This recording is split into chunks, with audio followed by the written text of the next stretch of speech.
안녕하세요. 옷도행이에요. 오늘도 놀러와 주셔서 진심으로 감사합니다.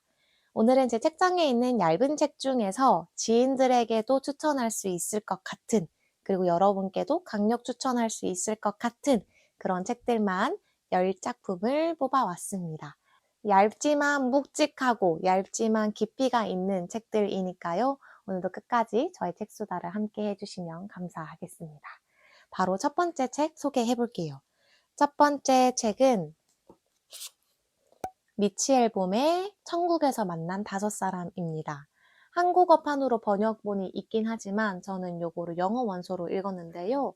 영어 수준이 어렵지 않은 편에 속합니다. 굉장히 쉬운 편에 속하기 때문에 혹시 새해 목표가 영어 공부다 라는 영어 책을 한 권쯤은 읽어보고 싶은데 좀 두렵다 하시는 분이 계시다면 요 책도 추천드립니다. 요거는 제목에서 알 수 있듯이 천국에서 만난 5사람, 천국에서 5사람을 만나는 이야기인데요. 누가 5사람을 만나느냐? 주인공은 에디라는 할아버지입니다. 에디라는 할아버님은 요 놀이공원에서 평생 일해오신 수성공이셨는데요. 아버지도 에디의 아버지도 놀이공원 수성공으로 굉장히 오랫동안 일을 하셨고 그 일을 이어받아서 에디도 놀이공원 수성공으로 평생 일을 했습니다. 아주 성실하게 노년기까지 매일매일 출근을 하면서 놀이공원에서 일을 하고 있는데 조금 삶이 나른합니다. 뭔가 큰 재미나 큰 의미나 뭐 이런 것을 찾지 못하고 그냥 나른하게 하루하루를 살아가고 있던 중이었는데 여느 때와 다름없이 놀이공원으로 출근을 했습니다. 그런데 놀이공원 롤러코스터에 안전사고가 발생한 거예요. 뭔가가 고장이 났나 봐요. 그런데 그 상황에서 한 소녀가 위험에 빠집니다. 그런데 이 주인공 에디 할아버지가 그 소녀를 돕기 위해서 자신의 목숨을 바치게 됩니다.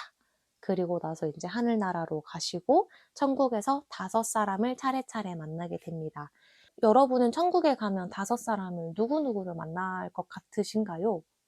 우리의 머릿속에는 우리가 이미 알고 있는 나보다 먼저 떠난 가족들, 친구들, 지인들이 생각이 날 텐데 에디도 그랬을 거예요. 그런데 아니었어요. 제가 저번 영상에서도 나눴듯이 클라우드 쿠크랜드 이야기할 때도 나눴듯이 우리의 삶이 뭔가 개별적으로 흘러가는 것 같고 우리의 삶이 우리의 지인들과의 관계들로만 이루어지는 것 같지만 아니다. 알 수 없지만 과거의 누군가의 삶에서부터 내가 영향을 받았을 수 있고 지금 우리가 현 시대를 살고 있는 누군가의 삶에 우리가 알게 모르게 또 영향을 끼치고 있을 수도 있고 또 더 알 수 없지만 미래의 누군가에게 또 영향을 끼치면서 살아갈 수 있고 서로의 삶이 서로의 이름과 얼굴을 제대로 알지 못한다 할지라도 서로가 서로의 삶에 영향을 끼치면서 상호 연결되어져서 살아간다라는 것을 한번 나눴었는데 이 책에서도 이 에디가 기억하지 못하는 전혀 알지 못하는 5사람을 만나게 됩니다. 뭐 5사람 모두 다 그런 건 아니지만 그런 사람들 위주로 만나게 되면서 내 삶이 굉장히 무의미하다라고 생각했고 특별할 것 하나 없다라고 생각했었는데 아니었구나. 내가 알지 못하는 그런 사이사이에서 구석구석에서 의미 있는 일들이 발현되고 있었구나 라는 것을 깨닫게 되는 아주 아름다운 감동적인 뭔가 뭉글뭉글 몽클몽클한 마음이 일렁이게 되는 그런 이야기입니다. 천국에서 만난 5사람 진짜로 좋은 책이고요. 이 책은 제가 20대 때 만나서 여러 번 꺼내 읽어본 책이에요. 내 삶이 좀 무의미해진 것 같은 그런 나른함이 들 때 한 번씩 꺼내보면서 아니야. 굳이 빛을 전달하거나 도움의 손길을 막 부단히 막 주려고 노력하지 않아도 나의 삶을 내 자리를 지키면서 나의 삶을 살아가는 것만으로도 충분해 라는 것을 느낄 수 있는 그런 책이어서 한 번씩 잘 꺼내보고요. 요 미치 앨범이라는 작가님께서는 모리와 함께한 화요일이라는 작품을 쓰시기도 했습니다. 그리고 요 책의 후속작도 있는데 요 책은 번외로 한번 소개를 해봅니다. 요 에디 아저씨가 여자아이를 구해주다가 목숨을 잃게 됐잖아요. 그런데 그 여자아이도 훗날 천국에 가겠죠? 그리고 나서 그 여자아이가 천국에서 만나는 5사람에 대한 이야기가 요 후속작입니다. 그런데 안타깝게도 제가 알기로는 요 후속작은 아직 한국어 번역판은 없는 것 같아요. 하지만 아까 말씀드렸던 것처럼 영어 수준이 어렵지 않기 때문에 한번 도전해 보시는 거 추천드리고, 그렇지 않다면 천국에서 만난 다섯 사람만 읽으셔도 충분할 것 같습니다. 여기까지 첫 번째 책 소개였고요. 두 번째 책은 전혜진 작가님의 캐서린의 속도라는 책입니다. 이 작품은 목포 문학상인가 목포 문예상 거기에서 대상을 수상한 책이라고 알고 있습니다. 이 책은 아주 얇고 작고 하지만 심지어 단편 소설집이에요.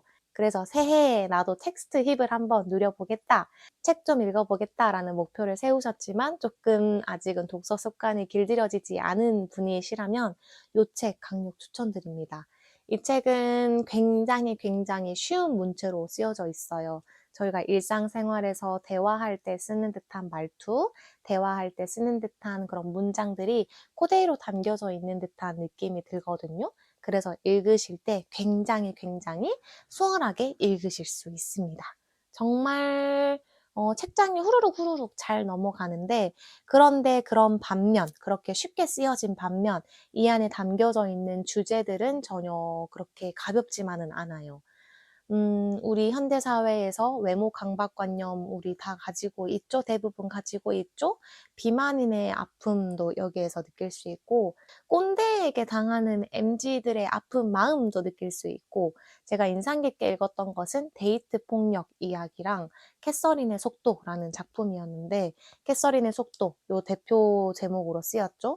그 두 작품이 좋았어요. 데이트 폭력과 캐서린의 속도. 데이트 폭력을 다룬 게 아마 나비키스라는 작품이었던 것 같은데, 그렇게 두 작품을 인상 깊게 읽었습니다. 캐서린의 속도 이야기만 살짝 해보자면, 왜 우리 그런 거 있잖아요.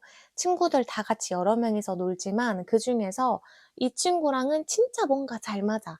뭔가 하나만 말해도 10개가 톡톡톡톡 통하는 것 같고 소울메이트인 것 같고 개인적으로 연락도 잘하는 친구가 있는 반면, 또 다른 친구는 뭔가 다 같이 어울려 놀 때는 놀지만 단둘이 있으면 뭔가 어색하고 뭔가 조금 싫은 건 아닌데 불편하고 좀 약간 그런 친구들이 한 명쯤은 있잖아요. 지금 저도 조금 나이가 들면서 그런 것들이 이제 없어지고 모두와 친구, 우리는 모두 하나 이런 마음을 가지게 되었지만 좀 어렸을 때에는 그런 게 더 있었던 것 같아요.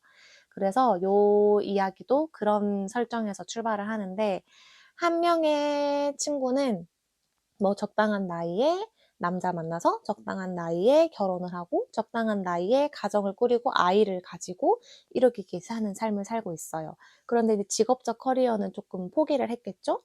그런데 한 명은 그런 삶을 살진 않지만 따뜻한 가정을, 자신만의 가정을 꾸리지는 않았지만 이런 도전, 저런 도전, 해보고 싶은 거 다 해보고 아직도 여전히 도전하면서 살아가고 있는 것 같은 그런 삶을 살고 있는데, 서로가 뭔가 좀 성격적인 것이 뭔가 달랐겠죠? 다르니까 이런 다른 선택을 했겠죠? 물론 환경적으로 뭔가 안 받쳐주고 이런 것들이 있었을 수는 있지만 어쨌든 우리가 선택하면서 살아가기 때문에, 그래서 둘이 뭔가 달랐을 거예요. 그래서 뭔가 서로 틱틱틱틱 뭔가 어그 띡띡띡띡띡 뭔가 안 맞다가 나중에는 팡 하면서 좀 멀어져요. 그런데 좀 오랜 시간이 흐르고 나서 먼발치에서 서로를 바라볼 수 있는 그런 만남이 생깁니다. 그랬더니 그때 조금 이해가 되는 거예요. 아, 너랑 나랑 속도가 다른 거였구나. 너랑 나랑 서로 누가 옳다느니 그르다더니 뭐 그런 것이 문제가 아니고 옳고 그름은 없고 우리의 속도가 그냥 다른 것뿐이었구나 라는 것을 조금 마음으로 끄덕끄덕 하는 그런 깨달음이 있는 작품이었는데요. 자세히 읽어보시면 더 와닿으실 것 같아요. 그래서 이 작품 굉장히 많이 유명하지는 않지만 편하게 읽을 수 있는 작품인 것 같고요. 이 작가님의 소개글도 재밌어요. 전혜지, 대학만 2번을 다니며 컴퓨터공학과 연극을 공부하여 의대생 못지않은 면학기간을 보냈다. 하고 싶은 것도 다 못하고 사는데 하기 싫은 것까지 하며 살고 싶지 않지만 낮에는 본캐로 로봇과 일하고 저녁에는 부캐로 글을 쓰며 느리지만 할 건 다 하고 살고 있다. 10년간 신춘문예에 응모했다. 물론 10번 모두 낙방했다. 하지만 좌절해서 그치지 않고 떨어진 글들을 모아 신춘문예 낙선집이라는 독립출판물을 제작하였고 많은 응원을 받았다. 그 성원에 힘입어 아직도 글을 쓰고 있으며 마침내 본캐로 글을 쓰는 날이 오기를 바라고 있다.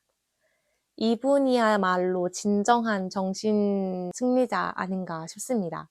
10년 동안 신춘문예에 응모했고 물론 10번 모두 낙방했다. 하지만 좌절하지 않고 떨어진 글들을 모아서 신춘문예 낙선집이라는 독립출판물을 제작했다. 엄청나게 멋있으신 분인 것 같습니다. 전예지 작가님, 언젠가는 전예진 작가님의 꿈이 이루어지기를 진심으로 응원을 하고요. 이 책 편하게 읽을 수 있는 책입니다. 그리고 세 번째 책은 톨스토이의 이반 일리치의 죽음입니다. 요거는 제가 한번 영상에서 다뤘기 때문에 짧게 소개만 해볼게요. 톨스토이 하면 좀 안나 카렌이나 뭐 요런 벽돌책들이 생각나면서 부담이 확 다가오는데 요렇게 얇은 책도 있다는 것. 그래서 나 좀 톨스토이 좀 읽어보고 싶다 한다면 요 얇은 책부터 도전하는 거 추천드립니다. 이반 일리치가 서서히 죽어가는 그런 과정을 보게 되면서 처음에는 죽음을 맞닥뜨렸을 때 처음에는 죽음을 받아들이지 못하는 그런 모습을 취하다가 나중에는 아, 나 진짜 죽을 수도 있겠구나 라는 것을 조금씩 받아들이게 되면서 그때 삶을 한번 회고하게 되는, 그리고 나 삶을 잘 살았나? 아, 나 허투루 살았구나. 나 조금 잘못 살았네? 라는 것을 깨달아가는 그런 과정이 적혀져 있고요. 이 책은 최근에 고명환 작가님께서 쓰신 고전이 답이다 라는 그 책이 떠오르기도 했어요. 제가 그 작가님의 인터뷰를 이곳저곳에서 좀 찾아보면서 많이 봤는데 교통사고를 심하게 당하시고 30대 초중반쯤 죽음의 문턱 앞까지 가셨대요, 작가님께서. 그런데 그때 의사도 모든 걸 포기한 그때, 언제 죽어도 이상하지 않다라는 말까지 들었던 그때의 삶을 돌이켜보면서, 아, 나 잘못 살았구나. 내가 원하는 대로 사는 것이 아니라 남이 원하는 대로 살았구나. 라는 것을 깨달으셨다고 해요. 그리고 그 다음에 아주 기적적으로 새 삶을 다시 얻게 되시고, 그 다음에는 고전 문학으로 엄청 파시면서 삶의 방향을 고찰하시고, 자신만의 답을 찾으시고, 그 찾은 답을 부단히 살아내려고 노력을 하시는 그런 삶을 살고 계신데, 그 작가님의 그 고백과 요 이반 일리치의 죽음에 서술된 이반 일리치의 후회가 약간 같은 결로 오버랩이 됐던 것 같아요. 그래서 요것도 아, 나는 어떠한 가치관을 품고 어떤 방향으로 살아가야 나중에 죽음이라는 문턱 앞에서 후회하지 않을까, 조금이나마 더 훌훌 더 쉽게 털어낼 수 있을까 라는 것을 고찰할 수 있는 작품입니다. 역시 고전은 고전이다. 감탄이 나오는 짧지만 묵직한 책입니다. 그리고 네 번째는 엄지혜 작가님의 태도의 말들입니다. 요거는 다른 책보다 조금 두꺼워 보일 수 있지만 아닙니다. 펼쳐보면 왼쪽은 제목, 오른쪽은 글밥, 왼쪽은 제목, 오른쪽은 글밥 이런 식으로 쓰여 있어가지고 사실 약 200쪽이지만 100쪽 정도로 구성된 책이라고 생각하시면 됩니다. 요 엄지혜 작가님께서는 많은 사람들을 인터뷰를 진행을 하신 분이에요. 그래서 그 인터뷰를 할 때에 어떤 한 사람의 한 문장에 꽂히거나 아니면 다양한 책을 읽으면서 어떤 한 구절에 꽂히거나 하는 것들을 중심으로 짧은 글들을 이렇게 적어 주신 건데요. 태도의 사전적 정의를 찾아보니까 1번 몸의 동작이나 몸을 가누는 모양새라는 뜻이 있지만 이 책에서 집중적으로 보는 태도는 2번, 3번 뜻인 것 같습니다. 2번 어떤 일이나 상황 따위를 대하는 마음가짐 또는 그 마음가짐이 드러난 자세. 3번 어떤 일이나 상황 따위에 대해 취하는 입장. 요 2번, 3번 뜻, 마음가짐에 대한 그런 태도를 이야기를 하시는 것 같은데, 우리가 어떤 마음이 있다라고 하더라도 그 마음이 드러나는 것을 태도라고 이야기를 한다는 거죠. 그런데 우리가 뭐 사랑한다는 말을 표현을 하지 않고 살면 네가 나를 사랑하는 걸 내가 어떻게 하냐? 라는 말들이 있잖아요. 그런 것과 같이 우리의 마음을 아무리 좋게 가지려고 노력을 한다고 해도 그것이 우리의 태도로 드러나지 않으면 그게 무슨 소용이 있냐라는 것을 느낄 수 있는 책이에요. 그래서 사소한 것이 중요하다. 사소한 것에서 드러나는 태도 하나하나가 아주 아주 사소한 태도들이 우리 삶을 풍요롭게 만들고 우리의 삶을 더 아름답게 만든다라는 그런 취지의 글들이 담겨져 있는 것 같은데, 예를 들면 누가 문을 먼저 열고 들어가면 그 문을 뒤에 오는 사람을 위해서 좀 잡아준다던가, 또는 누가 누군가가 이야기를 막 할 때 그 이야기가 조금 벅찬 양으로 다가오더라도 침묵하면서 좀 들어준다던가, 아니면 반대로 누군가와 대화를 하는데 상대편이 너무 말수가 적거나 말을 잘 못하는 편이라면 그것에 재촉하기보다는 그 사람의 행간을 읽을 줄 아는 사람이 되어야 한다던가, 이런 식으로 우리가 어떤 태도를 지니면서 살아가야 하는지를 아주 다양한 사람과의 만남, 다양한 책과의 만남을 통해서 이야기를 해주십니다. 이 책에 대해서 뭐 호불호가 조금 강하기는 하던데, 저는 2019년에 이 책이 출간되었을 때부터 읽기 시작해서 여러 번 읽은 책이에요. 이분께서 말씀하시고 강조하시는 태도의 중심이 바로 존중과 배려인데, 제가 인생에서 가장 중요하게 생각하는 것이 존중과 배려이기 때문에 좀 결이 잘 맞아서 여러 번 읽었던 것 같습니다. 말하고 나면 이미 무언가 벌어진 일 사이에서 저울 위에 올라가 평가받아야 한다. 내 말이 적절한지 그렇지 않은지, 거짓인지 참인지, 내 말과 일어난 일 사이에서 무참히 흔들려야 한다. 말을 많이 하지 않으면 그득해진다. 할 수 있는 것도 할 수 없는 것도 하지 않아도 되는 것조차 많아진다. 그러니 속이 든든해지고 싶으면 말을 참아야 한다. 이러한 구절들이 담겨져 있는 아주 아주 좋은 책입니다. 이 책 소개해 드렸고요.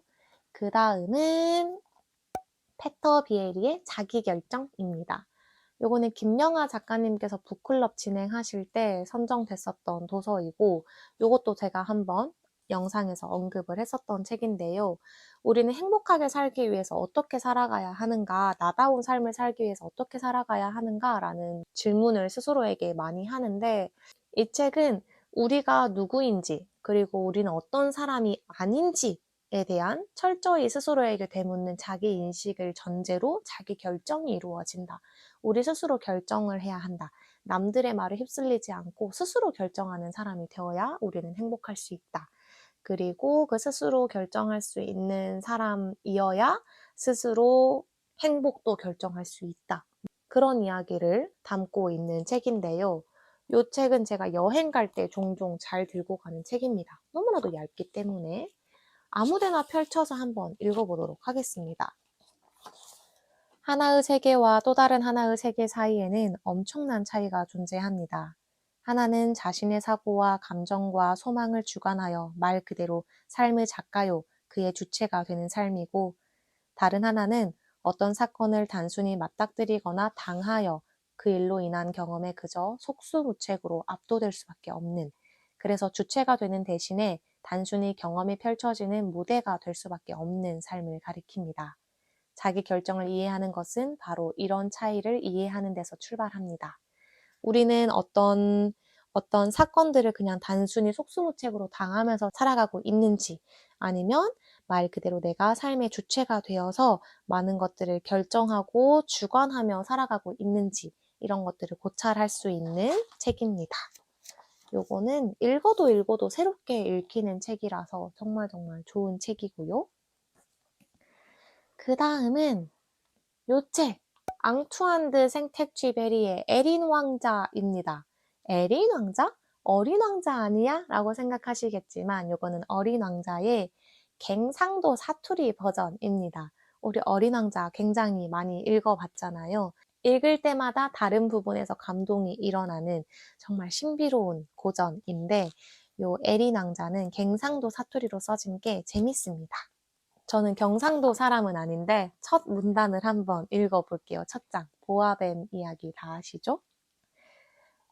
나는 보아뱀이라 하는 기 정글에서 제일 무서운 기라고 생각했대이. 6살 땐가 한 번은 체험담이라 하는 책을 읽었는데, 보아뱀이 지보다 더 큰 짐승을 꿈쩍거리지도 못하게 또아리를 틀어가 꽉 잡아놓고 입을 쩍 벌리고 있는 그림을 봤다 아이가. 저 우의 그림 있제? 저거데이. 책에 보마 보아뱀이 잡은 거는 안 씹어먹고 통째로 삼킨다 카대.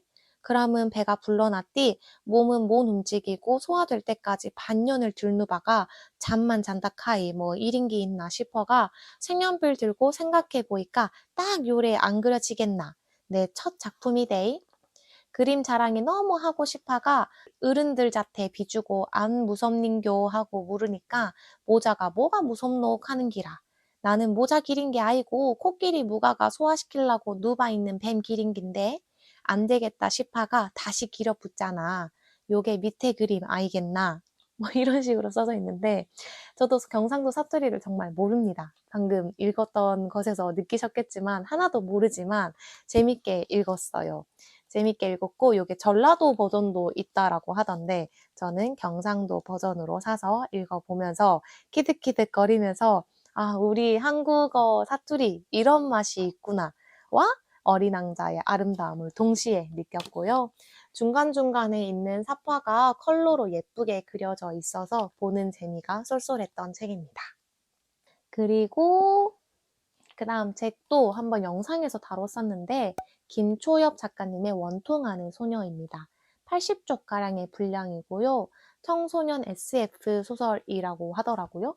분량이 짧아서 청소년 SF라고 쓰여진 것 같긴 한데 그냥 SF 소설입니다. 약간 짧은 단편이라고 생각하시면 될 것 같아요. 환경 문제가 늘 화두이고 약간 그런 것을 좀 이렇게 꼬아가지고 SF 소설들이 많이 쓰여지잖아요. 미래에는 미세먼지가 더 많겠죠? 그래서 그거를 정화하는 기술을 막 발명을 하다가 연구원들이 나노 입자라는 것을 발명을 하고 있었어요. 그런데 어떤 한 연구원의 실수로 그게 공기 중으로 발산이 돼버립니다. 그런데 그때 어떻게 사람들이 몸에 뭐 피부병이 일어날 수도 있고 이게 아직 검증되지 않은 건데 발산이 돼버렸다 큰일이다 했는데 이게 웬걸? 큰일이 아니네. 미세먼지가 진짜 정화가 잘 되고 사람들이 아무도 알러지 반응을 일으키지 않네 하면서 그 나노 입자가 이제 세상에 둥둥 떠다니게 됩니다. 그런데 이 나노 입자 덕분에 세상이 깨끗해지고 사람들이 다 그 나노 입자를 너무너무 좋다라고 환호하고 좋아하는데 단 한 명, 요 주인공 지우가 그 나노 입자의 알러지 반응을 보입니다. 그래서 요 지우는 안타깝게도 요 원통을 타고 다녀야만 합니다. 밖에 다닐 때. 그래서 사실 너무 안타깝긴 하지만 많은 사람들, 모든 사람들이 지우 빼고는 이 입자를 다 좋다라고 생각하기 때문에 이 입자의 위험성이나 이런 것에 대해서 아무도 생각하지 않죠. 그런데 지우는 혼자 이런 번거로움을 이겨내면서 살아내야 하는데 그런데 이 원통을 타고 밖으로 나가면 사람들의 눈길이 동정 어린 눈길이 돌아와요. 자신이 뭐 문제가 있어서 그렇게 된 것도 아니고 그냥 이 나노 입자랑 하나 안 맞아서 이렇게 타고 다니는 것뿐인데 사람들의 눈길이 연민 가득한 눈빛을 보냅니다. 그래서 이 부분에서 약간 장애인들을 바라보는 그런 우리의 시선, 마음가짐을 좀 반성할 수 있고요. 그것을 떠나서 좀 우정에 대한 이야기도 맛볼 수 있는 이야기입니다. 요거는 제가 이반 일리치의 죽음을 다뤘던 그 영상에서 얘도 같이 다뤘었기 때문에 소개는 여기까지 맞춰보도록 하겠습니다. 김초엽 작가님인데 무슨 긴 말이 필요하겠습니까? 그 다음은 요 책도 얇죠. 조지 오웰의 동물농장입니다. 요것도 뭐 긴 말이 필요한가 싶습니다. 조지 오웰의 동물농장. 워낙에 유명한 책인데 존스라는 사람이 운영하는 농장에서 그 동물들이 갖가지의 동물들이 있잖아요. 돼지도 있고 말도 있고 개도 있고 뭐 여러 동물들이 있는데 그 동물들이 혁명을 일으키죠. 네 발은 좋고 두 발은 나쁘다라는 구호 아래에서 사람들을 그 농장의 주인을 몰아내고 자신들이 그 농장을 가지게 되면서 동물농장이라고 이름을 짓게 되고 자기들끼리 10계명도 만들어서 그곳을 잘 국가 건설을 하듯이 잘 운영을 하려고 하는데 그 가운데에서도 모두가 평등해지려고 모두가 다시는 그런 노동에 착취를 당하지 않고 모두가 평등하게 행복한 삶을 살려고 시작했던 혁명이었는데 그 인간이 물러난 뒤에 동물만 남게 되었을 때 또 다른 권력자가 생기게 되고 또 다른 착취가 생기게 되는 이것이 인생인가? 라는 것을 느낄 수 있는 그런 작품인데 요게 마르크스, 스탈린, 트로츠키 이런 사람들을 상징하는 이야기라고 하던데요. 그런 것에 굳이 대입해서 보지 않더라도 정말 정말 큰 의미를 맛볼 수 있는 명작 중의 명작입니다. 요것도 제가 한 3-4번 읽었나? 올해 한번 다시 읽어보고 싶다라는 생각이 들어서 요 민음사 세계문학 전집 중에서 얇은 책이 꽤나 많이 있지만 요 책을 한번 꺼내 와 봤고요. 그다음도 민음사 세계문학 전집입니다. 아베코보의 모래의 여자입니다. 요거는 다른 책들보다 조금 두꺼운 편이긴 하지만 얇은 편에 속한다고 생각을 해서 가져왔고요. 모래의 여자. 제가 이거를 대학교 때 읽었는데 굉장히 큰 충격에, 신선한 충격에 빠졌던 기억이 있어서 요거를 가져왔습니다. 막 엄청난 해피엔딩, 엄청나게 밝다, 와, 재밌다, 이런 책은 아니에요. 뭔가 축축하고 약간 칙칙하고 약간 찝찝한 그런 느낌의 책이기는 한데 약간 인간의 본성을 들여다볼 수 있는 책이에요. 어떤 한 남자가 곤충 채집을 나서는 거예요. 근데 그것은 모래가 좀 많은 곳이거든요. 거기에 가서 기이한 마을을 발견해요. 20m 아래 모래구덩이 아래에 마을들이 형성이 되어 있는데 그곳에 잠깐 발을 잘못 들였다가 갇혀버립니다. 그래서 이제 빠져나가야 하는데 이제 어두컴컴해지고 그러니까 마을 사람들이 하룻밤만 자고 가라라고 했겠죠? 남자가 하룻밤만 자고 빨리 가야겠다라고 생각을 하는데 그 마을 사람들이 데려다 준 곳은 여자 혼자 사는 집이었어요. 근데 이제 뭐 잘 곳이 없으니까 여기 데려다 줬나? 여기서 하룻밤만 자면 되니까 하고 잠을 자요. 그런데 아침에 일어나 보니까 그 구덩이로 내려왔던 사다리가 치워져 있는 거예요. 그래서 아니 뭐 하는 거예요? 사다리 어디 갔어요? 사다리 내려주세요라고 하니까 그 여자가 그럴 수 없다고 뭐 대답도 제대로 하지 않았던 걸로 제가 기억을 하는데 그 여자와 그 모래 구덩이 안에 갇힙니다. 그리고 그 모래 구덩이니까 위에서 아래로 모래가 계속 흐를 거 아니에요. 근데 이제 거기에 가만히 자기가 있으면 모래에 파묻혀 죽겠죠, 여자랑 같이. 그러니까 모래가 더 쌓이지 않도록 맨날 삽질을 합니다. 삽질을 하면서 탈출하려고 노력은 하지만 또 잡혀서 돌아오고 여자랑 매일매일 이렇게 삽질을 하게 되는 이 이야기. 이 삽질을 이 남자는 끝낼 수 있을까요? 이 삽질에서 벗어날 수 있을까요? 이 남자는 이 마을에서 탈출할 수 있을까요? 이런 이야기인데요. 재미있습니다. 재미있지만 약간의 찝찝함이 있다라는 그런 아쉬움도 있지만 제가 생각했을 때 명작이라고 생각합니다.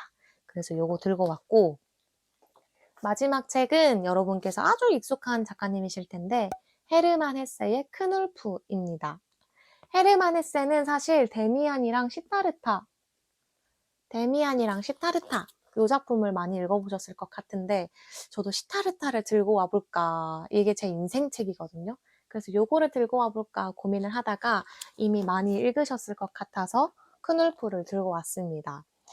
헤르만 헤세는 약간 자아 성찰 같은 것을 좀 집중적으로 다루는 작가님이라고 저는 생각을 하는데 요 크눌프도 그런 주제를 다루고 있었던 걸로 기억을 합니다.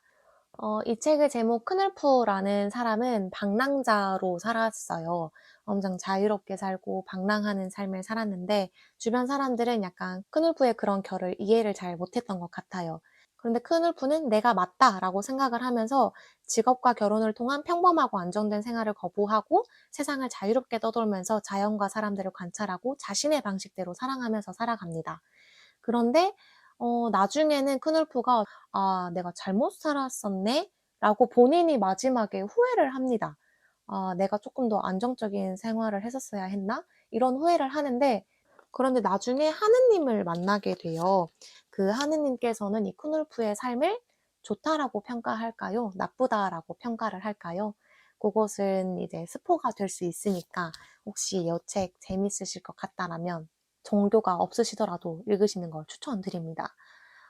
이 책을 통해서 우리가 타인의 삶을 쉽게 옳다 그르다 말을 할 수 있는가, 그리고 나의 삶을 늘 성찰하면서 사는 것은 중요는 하지만 최대한 후회되지 않는 삶을 사는 것이 중요하기는 하지만 너무 큰 짐을 지고 살아가는 것도 좀 문제가 있겠다라는 생각도 하긴 했고요. 어쨌든 타인의 삶을 마음대로 내 기준에서 옳다 그르다 이야기하는 것이 옳은가 괜찮은가 라는 생각을 여러 번 하게 했던 그런 작품이었습니다. 그리고 마지막에 하느님과의 대화를 통해서 모든 것이 사라라라락 해결되는 듯한 그런 아름다운 종결을 가지고 있었던 작품으로 기억을 하고요. 저도 이제 종교가 없는데도 그 부분이 좋았고요.